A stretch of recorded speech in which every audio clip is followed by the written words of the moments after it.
આ વિડીયોની અંદર આપણે ફ્લાવર પાર્ટ્સ તરીકે એન્ડ્રોશિયમ એટલે કે પુંકેસર ચક્ર વિશે અભ્યાસ કરીશું. તો જોઈએ સૌપ્રથમ એન્ડ્રોશિયમ ક્યાં છે. તો કે androecium it constitutes the third whorl of the flower. એ પુષ્પનું ત્રીજું ચક્ર છે એ બનાવે છે. And it is made up of one or more stamen. પુંકેસર ચક્ર એટલે કે એન્ડ્રોશિયમ એ એક કરતાં વધારે સ્ટેમેન્સ એટલે કે પુંકેસરોનું બનેલું હોય છે. If you talk about a particular stamen, તો જો પુંકેસરની વાત કરીએ તો each stamen consist of filament, anther અને કનેક્ટિવ. દરેક પુંકેસરના 3 ભાગ છે. નીચેનો તંતુ, સૌથી ઉપર એન્થર એટલે કે પરાગાશય, અને કનેક્ટિવ એટલે કે ફિલામેન્ટ અને એન્થરને જે જોડે છે તે કનેક્ટિવ અથવા તો યોજી નું બનેલું હોય છે. Each anther is usually bilobed and each lobe has 2 chambers, the pollen sacs. જો આપણે ઉપરનું એન્થર એટલે કે પરાગાશયને જોઈએ તો એ બહારથી જોતાં આપણને એ 2 વિભાગમાં વહેંચાયેલું દેખાય છે. દેટ મીન્સ કે બાયલોબ્ડ છે. અને જો આપણે તેને સેક્શન લઈએ તો આપણને ખ્યાલ આવે કે ઇચ લોબ એટલે કે એનો જે 2 વિભાગ જે બહારથી દેખાય છે એ દરેક વિભાગની અંદર 2 ચેમ્બર્સ એટલે કે કોથળી જેવી રચના છે. And this chamber is known as pollen sac. From this pollen sac pollen grains are produced. કારણ કે એન્ડ્રોશિયમ છે it is a male reproductive organ of flower. એ પુષ્પનું નર પ્રજનન અંગ છે અને નર પ્રજનન અંગ તરીકે એન્ડ્રોશિયમ છે એ પોલન ગ્રેઇન્સ ઉત્પન્ન કરે છે. તો આ પોલન ગ્રેઇન્સ છે એ એન્થરના પોલન સેકની અંદર ચેમ્બરની અંદર ઉત્પન્ન થાય છે.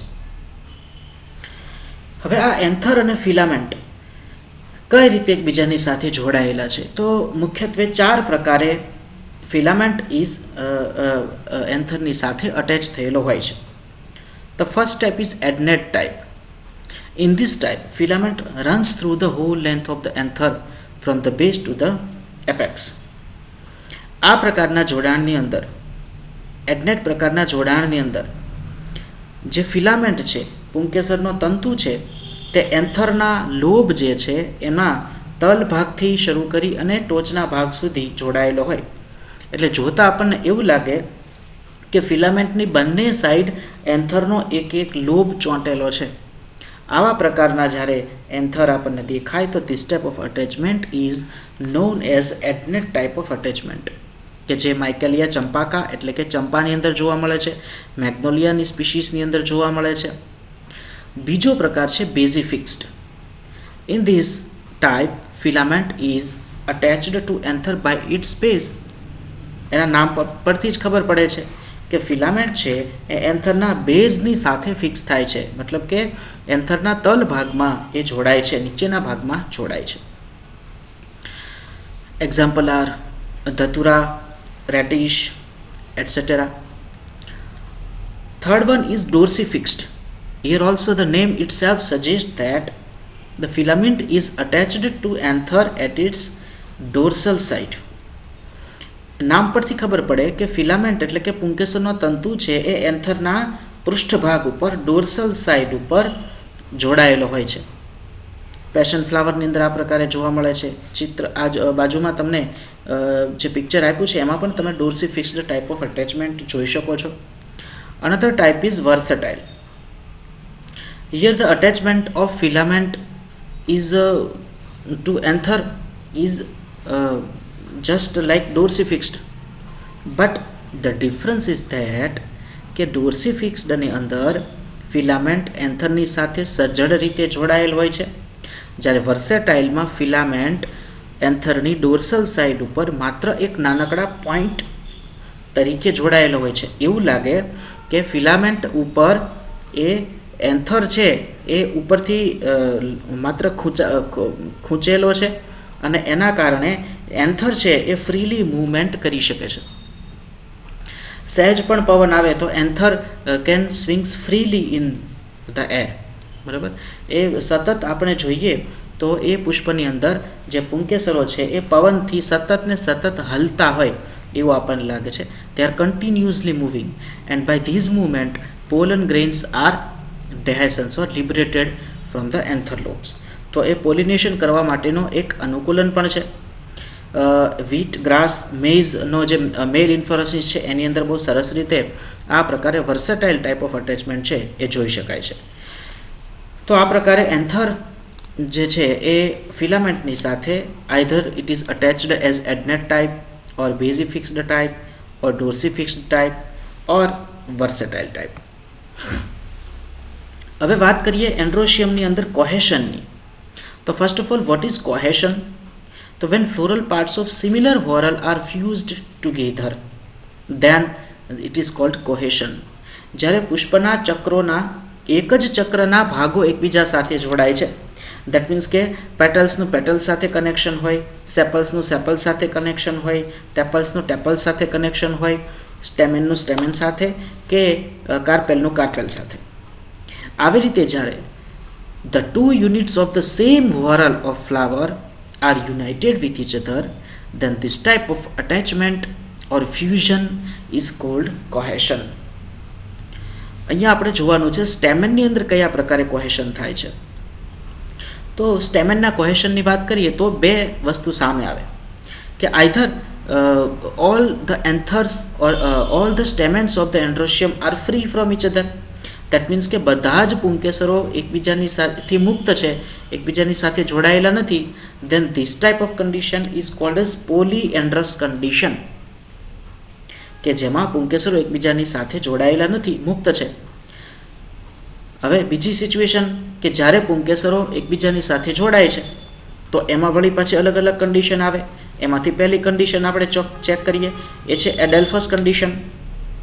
વેન સ્ટેમેન્સ આર યુનાઇટેડ, એટલે કે પુંકેસરો જોડાય છે બાય ધેર ફિલામેન્ટ્સ ઓનલી, માત્ર તંતુઓ દ્વારા જોડાય છે, ત્યારે આ પ્રકારનું જોડાણ છે this type of fusion between stamens is known as adelphous કોહેશન.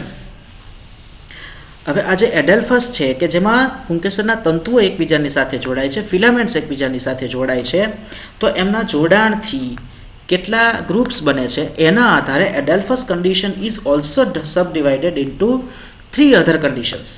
First is monoadelphous condition. Here attachment of filaments is such that the filaments are united into a single bundle. અહીંયા કેવું છે કે પુંકેસરના તંતુઓ એકબીજાની સાથે જોડાય છે અને માત્ર એક જ બંડલ બનાવે છે. Anthers remains free from each other but filaments are fused with each other and by their fusion they form a tube-like structure that surrounds the style of carpel. અને તેમના જોડાવાથી એક એવી નળી જેવી રચના થાય છે કે જે સ્ત્રીકેસરની પરાગવાહિનીને ઘેરે છે. આ જે ટ્યુબ છે એને કહેવાય છે સ્ટેમિનલ ટ્યુબ. આ પ્રકારના મોનોએડેલ્ફસ કન્ડિશન એક ગુચ્છી પુંકેસરો આપણને જાસૂદ એટલે કે ચાઇના રોઝ, કોટન એટલે કે કપાસ, લેડી ફિંગર એટલે કે ભીંડો એની અંદર જોવા મળે છે. માલ્વેસી ફેમિલીનું આ ટિપિકલ કેરેક્ટર છે કે જેમાં monoadelphous condition type of cohesion between stamens is seen. Another condition is diadelphous condition. Here attachment or fusion between stamens is such that there are two groups of stamens are formed. અહીંયા જે filaments છે એકબીજાની સાથે જોડાય અને બે bundle બનાવે છે, બે જૂથ બનાવે છે. This type of condition is typically seen in Fabaceae family. તેની અંદર શું થાય છે તો કે ટોટલ 10 સ્ટેમેન્સ આર ધેર, 10 પુંકેસરો છે, જે પૈકી 9 પુંકેસરો એકબીજાની સાથે જોડાય અને એક બંડલની રચના કરે છે, જ્યારે બીજું જૂથ માત્ર એક જ પુંકેસરથી અલગ રહી જાય છે. દેટ મીન્સ કે 9+1 આવા બે ગ્રુપની રચના થાય છે અને આ પ્રકારે ફિલામેન્ટનું જોડાણ છે એને ડાયએડેલ્ફસ કન્ડિશન તરીકે ઓળખવામાં આવે છે. Another type is polyadelphous condition. The name suggests that there are more than 2 groups are formed. અહીંયા ફિલામેન્ટ્સના જોડાણથી એવી રીતે રચના બને છે કે પુંકેસરના બે કરતાં વધારે જૂથની રચના થાય છે. સાઇટ્રસ, કેસ્ટર વગેરેની અંદર આપણને પોલીએડેલ્ફસ કન્ડિશનનું સ્ટેમેન્સનું કોહેશન જોઈ શકાય છે. તો આ રીતે ફિલામેન્ટ એકબીજા સાથે જોડાયેલા હોય તો એને જનરલી એડેલ્ફસ કન્ડિશન આપણે સીધું કહી શકીએ છીએ. હવે તો કે બીજી કન્ડિશન એવી છે કે જ્યારે એન્થર અને ફિલામેન્ટ બંને એકબીજાની સાથે જોડાયેલા હોય તો એને કહેવામાં આવે છે synandrous condition. In seen address condition, anthers as well as filaments of stamens are united through their whole length. અને બહારથી એવું લાગે કે એક જ પુંકેસર છે, પણ એવું નથી. પુંકેસરો પોતાના તંતુ અને પરાગાશયની સમગ્ર લંબાઈથી એકબીજાની સાથે ફ્યુઝડ થયેલા હોય છે, જોડાયેલા હોય છે. આવા પ્રકારની રચના કુકરબિટેસી કુળના મેલ ફ્લાવર્સના અંદર આપણને જોવા મળે છે. અનધર ટાઈપ ઇઝ ધેટ, જેને સિન્જનેશિયસ ટાઈપ કહેવામાં આવે છે. In this type of fusion only anther are fused and filaments are free. That means કે it is totally opposite conditions to the Adelphus condition. Adelphus condition કરતાં વિરુદ્ધાર્થી છે. Adelphusમાં filaments જોડાય છે, જ્યારે સિન્જેનેશિયસમાં એન્થર્સ જોડાય છે અને ફિલામેન્ટ ફ્રી રહે છે. કમ્પોઝિટી કુળના પુષ્પોની અંદર આ પ્રકારના એન્થર છે એ જોઈ શકાય છે. ત્યાર પછી વાત આપણે કરીએ તો એ છે એડહેશન ઓફ સ્ટેમેન્સ. જેમ કોહેશન છે એ સેમ હોરલના બે યુનિટ વચ્ચેનું જોડાણ છે, તો અહીંયા બે અલગ અલગ હોરલ વચ્ચેના યુનિટ્સનું જોડાણ છે. દેટ મીન્સ કે સ્ટેમેન્સના કોહેશનની જો વાત કરતા હોઈએ તો સ્ટેમેન્સ ઇટ ઇઝ કોની સાથે જોડાઈ શકે, તો એની નજીકનું જે હોરલ હોય એ. સ્ટેમેન્સની બહારનું હોરલ છે પેટલ્સ, તો એ પેટલ્સની સાથે જોડાયેલા હોઈ શકે. જ્યારે સ્ટેમેન્સ પેટલ્સની સાથે જોડાયેલા હોઈ શકે તો એને કહેવાય એપિપેટલસ કન્ડિશન, જે આપણને ધતુરા, રીંગણ, ટોબેકો, સનફ્લાવર એટલે કે સોલેનેસી કુળની અંદર જોવા મળે છે, એપિએસી કુળની અંદર જોવા મળે છે. જ્યારે પુંકેસર તેની અંદરના ચક્ર એટલે કે ગાયનોશિયમની સાથે જોડાયેલું હોય તો એને કહેવાય ગાયનેન્ડ્રસ કન્ડિશન. આ પ્રકારે આપણને કેલોટ્રોપિસ એટલે કે આંકડાની અંદર આપણને જોવા મળે છે કે જેમાં સ્ત્રીકેસરના પરાગાસન એટલે કે એનું જે સ્ટિગ્મા છે એની સાથે એન્ડ્રોશિયમ જોડાયેલું છે. અહીંયા જે એન્થર છે એ પોલિનિયાના સ્વરૂપમાં પરાગાસનની આસપાસ જોડાયેલું હોય છે. તો અહીંયા સ્ત્રીકેસર અને પુંકેસર એટલે કે ગાયનોશિયમ અને એન્ડ્રોશિયમનું જોડાણ છે, જેને ગાયન એન્ડ્રસ કન્ડિશન તરીકે ઓળખવામાં આવે. ઘણા પુષ્પો એવા છે કે જેની અંદર આપણે પેટલ્સ કે સેપલ્સ એવા ભાગ પાડી શકતા નથી અને પેરિયન્થ હાજર હોય છે. તો જ્યારે પેરિયન્થના યુનિટ્સ એટલે કે ટેપલ્સની સાથે પુંકેસર જોડાયેલા હોય તો એ કન્ડિશનને કહેવાય છે epiphyllous condition. This condition is seen in onion and lily, Amaranthaceae, Liliaceae વગેરે કુળની અંદરના વનસ્પતિની અંદર આપણે આ જોઈ શકીએ છીએ કે જેમાં ટેપલ્સની સાથે એન્થર ફ્યુઝ થયેલા હોય છે, એડહેશન થયેલું હોય છે. So this is the adhesion, epipetalous, epiphyllous or gynandrous condition. હવે આપણે પર્ટિક્યુલર જે સ્ટેમેન્સ છે એની લેન્થના આધારે કઈ રીતે એને મોર્ફોલોજીકલી ડિસ્ક્રાઇબ કરી શકીએ. તો જો અલગ અલગ હાઇટ્સમાં પુંકેસર આવેલા હોય, દેટ મીન્સ કે એના ફિલામેન્ટ્સ છે એ તો અમુક સ્ટેમેન્સના ફિલામેન્ટ્સ લોંગ હોય, અમુકના શોર્ટ હોય, અને એના કારણે એન્થરનું જે સિચ્યુએશન છે એ એન્થરની અરેન્જમેન્ટ છે એ અલગ અલગ લેવલ પર થયેલી હોય તો એને કઈ રીતે વ્યાખ્યાયિત કરી શકાય, કઈ રીતે ડિસ્ક્રાઇબ કરી શકાય. તો પહેલો વર્ડ અહીંયા આવે છે લેન્થના આધારે સ્ટેમેન્સનું જ્યારે વર્ણન કરીએ ત્યારે, તો એ છે didynamous condition. What is didynamous condition? તો here total 4 stamens are present in flower and out of 4, 2 stamens has long filaments, so it is longer and 2 are shorter.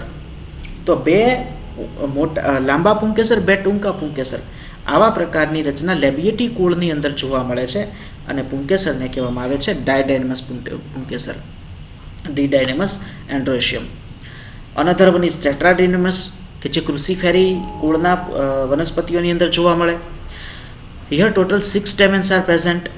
They are arranged in 2 whorls. Outer વોરલ એટલે કે બહારી ચક્રની અંદર 2 ટૂંકા સ્ટેમેન્સ આવેલા છે, જ્યારે inner વોરલમાં 4 લાંબા તંતુવાળા પુંકેસર આવેલા છે. તો 4 પુંકેસરો લાંબા છે, 2 પુંકેસરો ટૂંકા છે. 4 stamens are long and 2 stamens are short. This type of condition is called as tetradinemus condition. બીજી એક ટર્મ આવે છે ઇન્સર્ટેડ અને એક્સર્ટેડ. આ કઈ રીતે છે? તો કે અહીંયા પુંકેસરના તંતુઓ સમાન છે, પણ આ પુંકેસરો છે એ પેટલ્સ એટલે કે કોરોલા છે એ કોરોલા થી બહાર નીકળીને આવે છે અથવા તો કોરોલાની અંદર જ સમાઈ રહે છે, તો એના આધારે એને ઇન્સર્ટેડ અથવા તો એક્સર્ટેડ પ્રકાર પાડવામાં આવે છે. ઇન્સર્ટેડની અંદર when stamens are smaller than corolla, આ પ્રકારના સ્ટેમેન્સની અંદર કોરોલાની જે ટ્યુબ છે અથવા પેટલ્સ છે એના કરતાં સ્ટેમેન્સની લેન્થ ઓછી છે. That means કે if we want to observe stamens, then we have to look into petals or corolla. જો આપણે એમાં પુંકેસરનો કેટલા છે જોવું હોય તો આપણે એ દલપત્ર જે છે એની અંદર જોવું પડશે, તો એને ઇન્સર્ટેડ ટાઈપ ઓફ સ્ટેમેન્સ કહેવાય. Another one is exserted. એવા પ્રકારના પુંકેસરોની એક્સર્ટેડની અંદર સ્ટેમેન્સના જે ફિલામેન્ટ છે એ બહુ લાંબા છે, લોંગર છે, અને that's why they are radially coming out from the corolla. બહારથી જ આપણે પુંકેસરો છે એને જોઈ શકીએ છીએ. તો આ પ્રકારે ઇન્સર્ટેડ અને એક્સર્ટેડ બે ટર્મનો યુઝ થાય છે.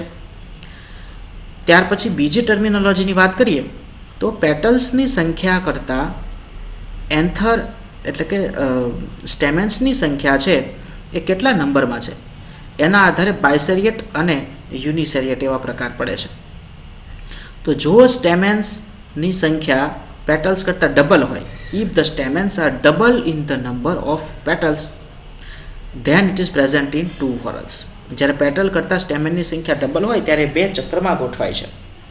બહારનું ચક્ર છે એના સ્ટેમેન છે એ પેટલની સાથે અલ્ટરનેટ હોય, જ્યારે અંદરના ચક્રના જે સ્ટેમેન છે એ પેટલની સાથે એક્ઝેક્ટ ઓપોઝિટ હોય તો એને કહેવાય ડિપ્લોસ્ટેમેનસ કન્ડિશન. ડિપ્લોસ્ટેમેનસની અંદર શું ડિપ્લો ધેટ મીન્સ કે ડબલ છે, અને ડિપ્લોસ્ટેમેનસમાં અંદરના ચક્રને આપણે ધ્યાનમાં રાખશું તો અંદરના ચક્રના સ્ટેમેન એક્ઝેક્ટ પેટલના પોઝિશન સાથે એને ઓપોઝિટ જ ગોઠવાયેલા હોય, ધેટ મીન્સ કે ડિપ્લોસ્ટેમેનસ. એના કરતાં વિરુદ્ધથી છે ઓફ ડિપ્લોસ્ટેમેનસ. અહીંયા રિવર્સ કન્ડિશન છે. અહીંયા શું છે તો કે અહીંયા પણ ડબલ નંબરમાં સ્ટેમેન છે એટલે ડિપ્લોસ્ટેમિનસ તો છે પણ ઓફ ડિપ્લોસ્ટેમિનસ શા માટે? કારણ કે જે ઇનર વોરલમાં જે સ્ટેમેન છે એ સ્ટેમેન પેટલની ઓપોઝિટ નથી પણ અલ્ટરનેટ ગોઠવાયેલા છે, એટલે ડિપ્લોસ્ટેમિનસ કરતાં થોડીક રિવર્સ કન્ડિશન થઈ, જેને કહેવાય ઓફ ડિપ્લોસ્ટેમિનસ. તમે બાજુના ચિત્રમાં જોઈ શકો છો ડિપ્લોસ્ટેમિનસ અને ઓફ ડિપ્લોસ્ટેમિનસ. નીચેના સેક્શનમાં પણ તમે સરસ રીતે જોઈ શકો કે ઇનર વોરલની અંદરના જે 5 ડિપ્લોસ્ટેમિનસ કન્ડિશનમાં જે ફ્લોરલ ડાયાગ્રામ છે એમાં ઇનર વોરલના 5 પુંકેસર તમે જુઓ, 5 સ્ટેમેન્સ તમે જુઓ તો it is exactly opposite to the petal. બરાબર, પેટલની એક્ઝેક્ટ સામે ગોઠવાયેલા છે, ધેટ મીન્સ કે ઇટ ઇઝ ડિપ્લોસ્ટેમિનસ. હવે બાજુનું જે બી ફિગર છે એમાં જુઓ ઓફ ડિપ્લોસ્ટેમિનસ. અહીંયા જે અંદરનું વોરલ છે એના જે પુંકેસર છે એના જે સ્ટેમેન્સ છે એની position it is alternating to the petals. બે પેટલ્સની વચ્ચે પુંકેસર અથવા તો બે પુંકેસરની વચ્ચે પેટલ એ રીતે ગોઠવાયેલા છે. ધેટ મીન્સ કે petals and stamens are alternating each other. This type of situation is called as of diplostemonous type of condition. જો પેટલ્સની જેટલા જ સ્ટેમેન્સ આવેલા હોય તો એને યુનિસેરિયેટ તરીકે ઓળખવામાં આવે છે.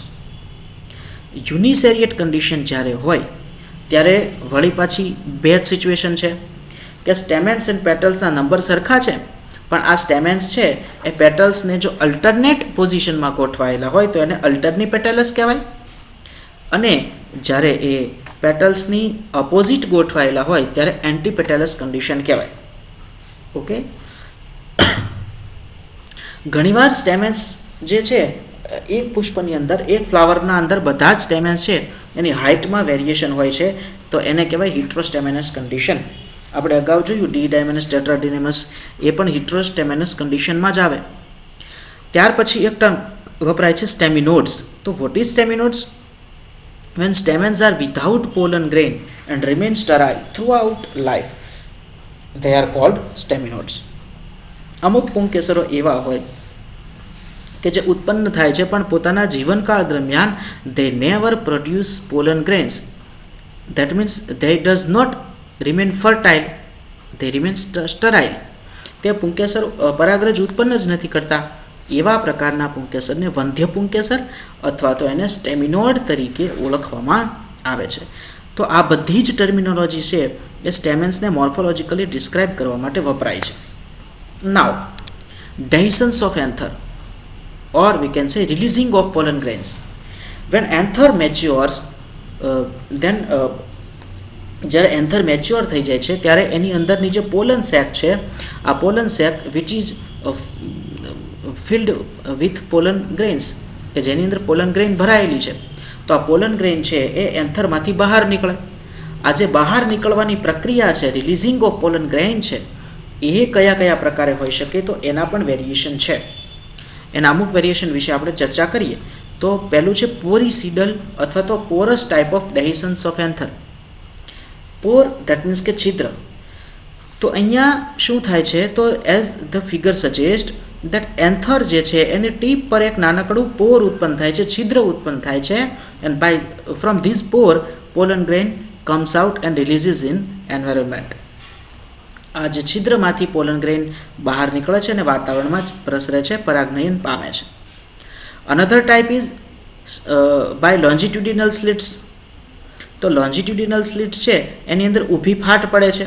હવે ઘણીવાર આ શોર્ટ સ્લિટ દ્વારા અથવા તો ઘણીવાર લોંગ લોન્જિટ્યુડિનલ સ્લિટ્સ દ્વારા છે એ પરાગરસ છે એ બહાર નીકળતી હોય છે, કે જેમાં એન્થરનો લોબ છે એની એક સાઈડમાં ઊભી ફાટ પડે છે, ટ્રાન્સવર્સ લોન્જિટ્યુડિનલ સ્લિટ્સ ઉત્પન્ન થાય છે, ઊભી ફાટ ઉત્પન્ન થાય છે, અને આ ફાટ પહોળી થાય છે અને એમાંથી પોલન ગ્રેન્સ છે ઇટ કમ્સ આઉટ, એ ધીમે ધીમે બહાર આવે છે. ટ્રાન્સવર્સ કન્ડિશન, કે જેમાં એન્થરનો લોબ છે એમાં આડી ફાટ ઉત્પન્ન થાય છે, ટ્રાન્સવર્સ સ્લિટ્સ ઉત્પન્ન થાય છે, and by this from this slits pollen grains comes out and it dehisces. ત્યાર પછીનો પ્રકાર છે વાલ્વ્યુલર, કે જેમાં એન્થર મેચ્યોર થઈ જાય છે ત્યારે એની સપાટી પરથી કોઈ એક જગ્યાએ ઢાંકણ જેવી, વાલ્વ જેવી રચના ઉત્પન્ન થાય છે. જ્યારે આ વાલ્વ ખુલે છે ત્યારે તેમાંથી પોલન ગ્રેન છે એ બહાર નીકળી અને પોલિનેશન પામે છે. Another one is irregular type of dehiscence, કે જેમાં એન્થર મેચ્યોર થાય ત્યારે એન્થરનો લોબ છે એ ગમે તે રીતે સ્ફોટન પામે, તૂટે અને પોલન ગ્રેનનું ડેહિસન્સ થાય. તો this type of dehiscence are seen in anther. Okay, I hope તમને આ લેક્ચર છે એ ગમ્યો હશે. જો ગમે તો તમે એને જરૂરથી લાઈક આપજો. આ બાબતે કોઈ પ્રશ્ન હોય અથવા જો તમને તમારે કંઈ કહેવાનું થતું હોય તો તમે કોમેન્ટ બોક્સમાં કોમેન્ટ કરી શકો છો. વિડીયો સારો લાગ્યો હોય, નોલેજેબલ લાગ્યો હોય તો એને શેર પણ કરો અને સબસ્ક્રાઈબ જરૂરથી કરો. Thank you.